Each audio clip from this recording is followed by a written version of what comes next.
traders allowed into both the Muslim world and the Christian regions. They monopolized the trade routes from India, to China to Africa and Turkey, and all routes in between. They trafficked in spices, raw materials, weapons, especially slaves, both white and black. The Jewish Radhanites played a central role in the trafficking of human cargo. They supplied the Iraqis with African slaves from Zanzibar. These Africans were called Zinj. They developed such a significant presence in Iraq in the 9th century AD that the presence caused a security threat for the nations. Subsequently, the revolt of these slaves led to one of the great rebellions of world history and the first major uprising in the history of the African diaspora. So this death toll that others have put forth, saying that the death toll from the Muslim slave trade, such as other people's, they'll say there's 112 million. They'll say the Arab slave trade has been just as extensive or more, have been just as extensive or more so when compared to the European slave trade, and both numbers in sheer brutality is a big lie. It's a myth. Now, Edward A. Alpers in the East African slave trade in 1967, he says, no historian of Africa will dispute the assertion that slaves have been exported from East Africa for as long as 2,000 years. But just as we draw a distinction between the incidental trade in slaves which trickled across the Sahara from West to North Africa, as long ago as the days of the Roman Empire, on the other hand, in the phenomenon which we call the West African slave trade on the other, so we must draw a similar distinction for East Africa. It is very clear that the East African slave trade, as a factor of continuing historical significance, traces its roots back no further than the first half of the 18th century. The argument that it was of continuing importance from the earliest contacts with Asia simply cannot be substantiated.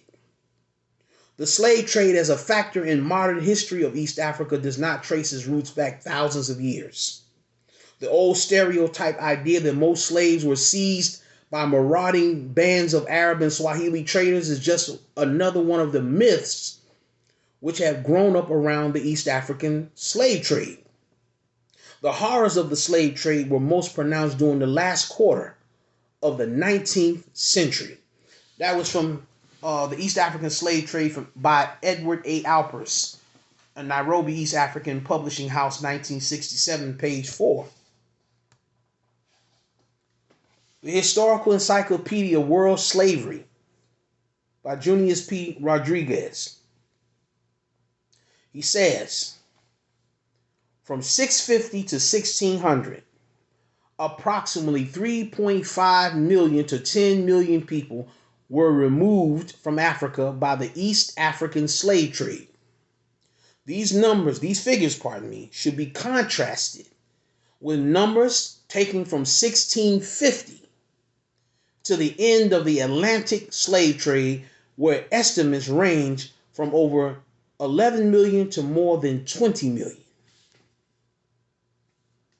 Murray Gordon, in Slavery in the Arab World, New Amsterdam Books in 1989, Murray Gordon says in 1989, in his very timely important piece called Slavery in the Arab World, he says, and I quote, "The lack of documents, personal accounts, and reliable data on the number of blacks who were enslaved have discouraged historians from inquiring into the slave trade and slavery in the Muslim world. What records there are from official and commercial sources are spotty and their reliability uncertain. Reports of consular officials from Zanzibar, Tripoli, and Sur, which provide the basis for some of the estimates of the volume of the trade in the area, are incomplete and have been criticized as reflecting abolitionist tendencies of inflating figures in order to justify the adoption of stronger measure to crack down on slavers. The spotty information available about the export of slaves from Africa to the Arab world makes any assessments of the volume of this traffic and the time period it covered subject to a considerable margin of error. Not surprisingly, this narrow factual base has become a broad launching pad for exaggerated claims about the number of slaves shipped out of Africa and the time frame in which the trade ran. This is particularly true, of the traffic that came out of East Africa. So there you have it. The East African slave trade and the so-called Arab Muslim slave trade has been exaggerated.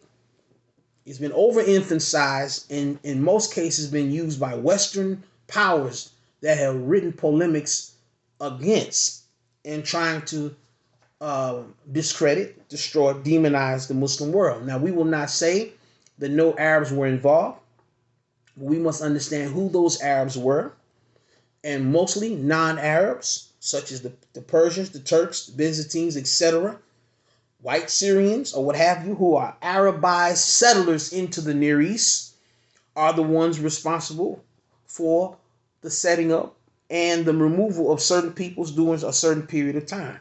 But as pointed out, it was not until the mid or later half of the 18th century that the East African slave trade was more pronounced.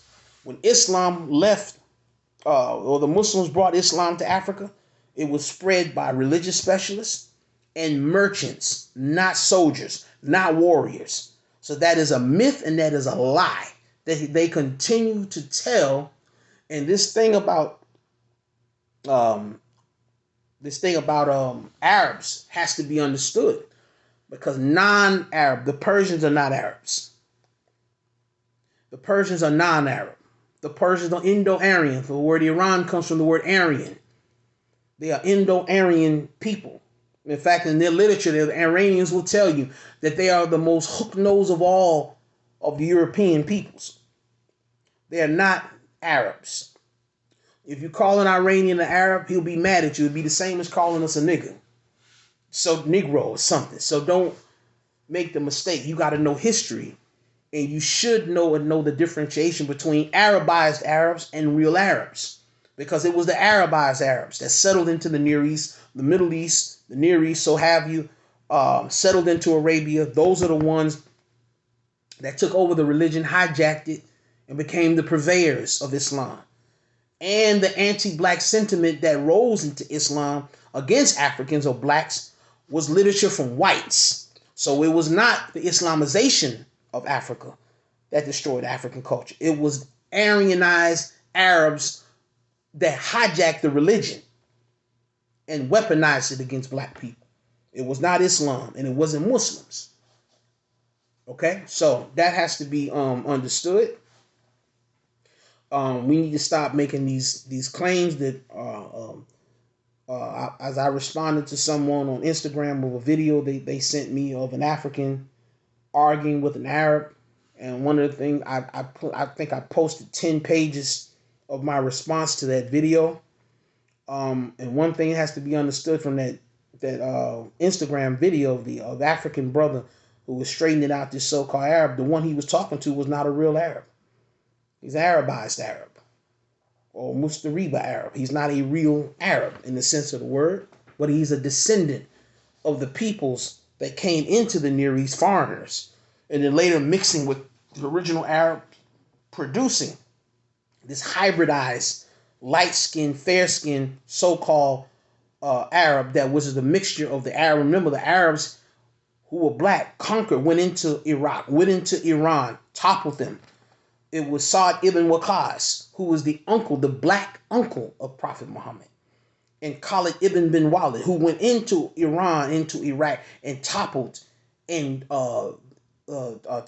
destroyed the Iranian civilization, or Iranian culture, toppled them, killed thousands of them. In fact, their hero, Rostam, in Iran, I think there's a celebration every year celebrating Rostam. Rostam was killed, if I'm not mistaken. The Iranian hero was killed by Khalid ibn bin Walid.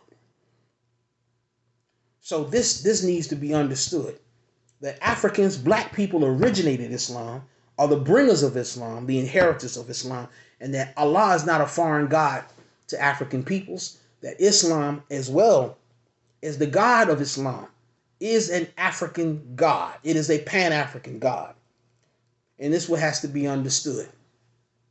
So when you accept Islam, you're not accepting a foreign religion. You're accepting your own, as the Most Honorable Elijah Muhammad teaches us, and becoming yourself.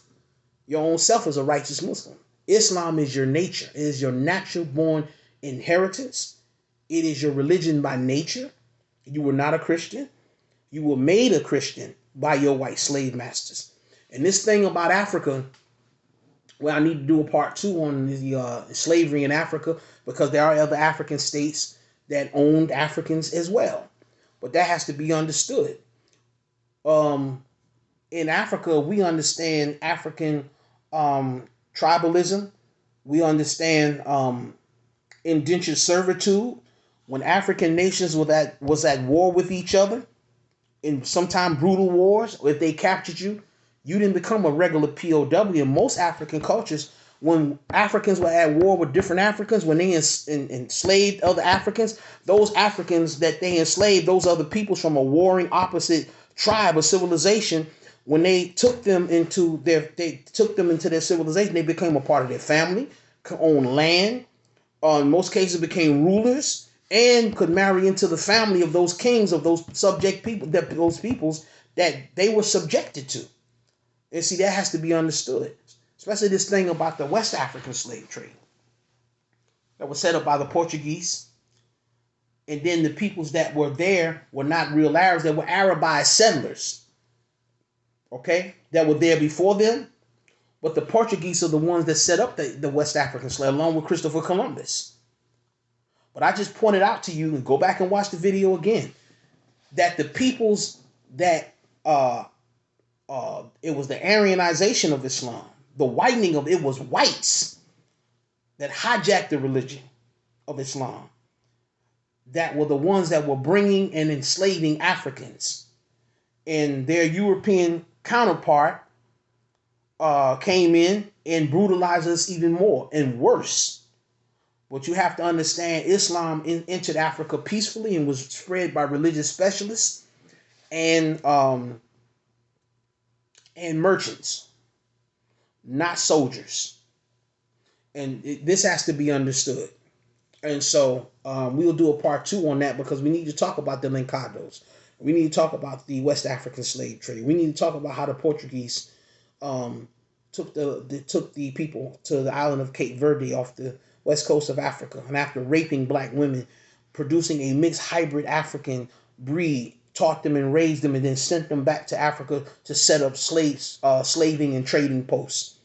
So when most of your historians talk about Africans selling Africans, in most cases, what they don't like to point out, Walter Rodney points it out in his book, How Europe Underdeveloped Africa. He talked about the Lincados. He talks about the hybridized Africans, or the lighter skinned Africans that were raised by their slave masters, which were the result of Portuguese raping African women on the island of Cape Verde, sending them back after teaching them and raising them and instructing them, sending them back to West Africa to set up slave trading posts in West Africa.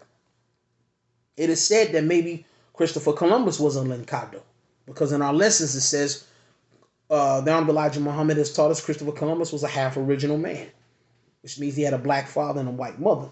But in most cases, the rape of African women who were colonized during this imperial encroachment and dehumanizing destruction of African culture, this has to be understood. Islam was ours. It was always ours. And that, yes, it has a universal appeal, but originally it was African religion. It was a natural cultural tradition of African people, Islam, and it was not until foreigners hijacked it did it take on new contours, in particular throughout Africa. So with no more for myself, we need to straighten this out, and we need to do history justice and do due diligence to know history, because the Honorable Elijah Muhammad teaches us that history is best qualified to reward all research. So from no more for myself, I'd like to leave you as I greeted you in the greeting words of peace we said in the Arabic language of Assalamu alaikum.